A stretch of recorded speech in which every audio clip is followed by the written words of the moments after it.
ஏரி ஏரி இருக்குது சரிங்களா. ஒரு மலை இருக்குது.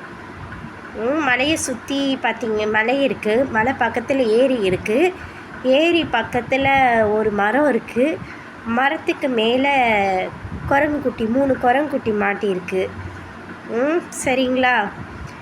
அப்புறம் வந்து பார்த்திங்கன்னா கீழே ஃபுல்லாக தண்ணி ஓடிக்கிட்டு இருக்கு. தண்ணி சைடு கீழே வந்து பார்த்திங்கன்னா முதல்ல இருக்குது. இந்த குரங்குக்குட்டி எப்படிங்க தப்பிக்கும்? எது வழியாக தப்பிக்கும்? யோசிச்சு பாருங்கள், யோசிச்சு ஆன்சர் சொல்லுங்கள் சரிங்களா. தெரியலன்னா கமெண்ட் பண்ணுங்கள், நான் ஆன்சர் நான் சொல்கிறேன். அந்த குரங்கு அம்மா என்னங்க பண்ணும்? 2 குட்டியை வச்சுட்டு எப்படிங்க தப்பிக்கும்? யோசித்து சொல்லுங்கள்.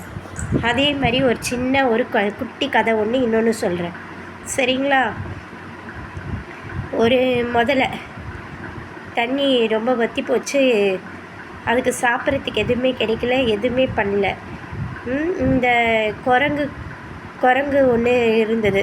அது மரத்து தாவி கிடைக்கிறதெல்லாம் பழம் எல்லாத்தையுமே எடுத்து சாப்பிட்டுட்டு எல்லாமே பண்ணிகிட்டு இருந்தது. அப்போது கீழே இது சாப்பிட்டு இறைச்சது எல்லாத்தையும் கீழே போடும். அந்த முதல்ல பாட்டு சாப்பிடும், எல்லாமே பண்ணும். முதலையும் அது குரங்கும் ரொம்ப ஃப்ரெண்ட்ஸ் ஆகிடுச்சு. ரொம்ப வெயில் நாள் வர வர வர மரம்லாம் காய வந்து பார்த்திங்கன்னா எதுவுமே கிடைக்கல. இந்த குரங்கு பாவம் என்ன கிடைக்குதோ அதை சாப்பிட்டு எல்லாமே கொடுத்துட்டு எல்லாமே பண்ணிகிட்டு இருந்தது. ஒரு நாள் நைஸாக பேசி என்ன பண்ணிடுச்சு, முதல்ல திட்டம் போட்டுடுச்சு. நல்லா குரங்கு நான் இன்றைக்கி நம்ம வேட்டையாடிட வேண்டியதான், ஏதோ ஒன்று பண்ணிட வேண்டியதான்னு சொல்லிவிட்டு என்ன பண்ணிச்சு, நீ கீழே இறங்கி எனக்கு ஒரு வழி தெரியும், நீ என் மேலே ஏறி உக்காந்துக்கோ, இருக்கிற தண்ணியில் நான் இறங்கி போகிறேன், நீ என் முதுகு மேலே சவாரி செஞ்சுட்டு வா, அந்த மரத்தில் இருக்கிற பழத்தெல்லாம் பறி நீங்கள் நானும் சேர்ந்து சாப்பிடுவோம், என் குழந்தைங்களுக்கு எடுத்துகிட்டு போவோம், நீ உன் குழந்தைங்களுக்கு எடுத்துகிட்டு போகலாம் சொல்லி ஏதாவது பிரெயின் வாஷ் பண்ணிடுச்சு சரிங்களா. பாவம் இந்த குரங்கா தெரியாமல் கீழே இறங்கிடுச்சு.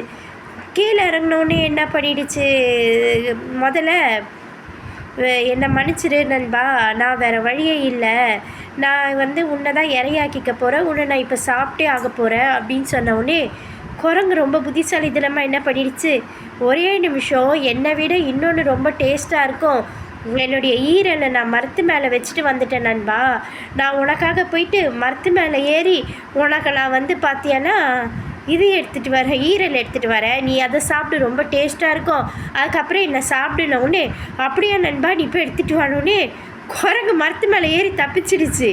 புரியுதுங்களா?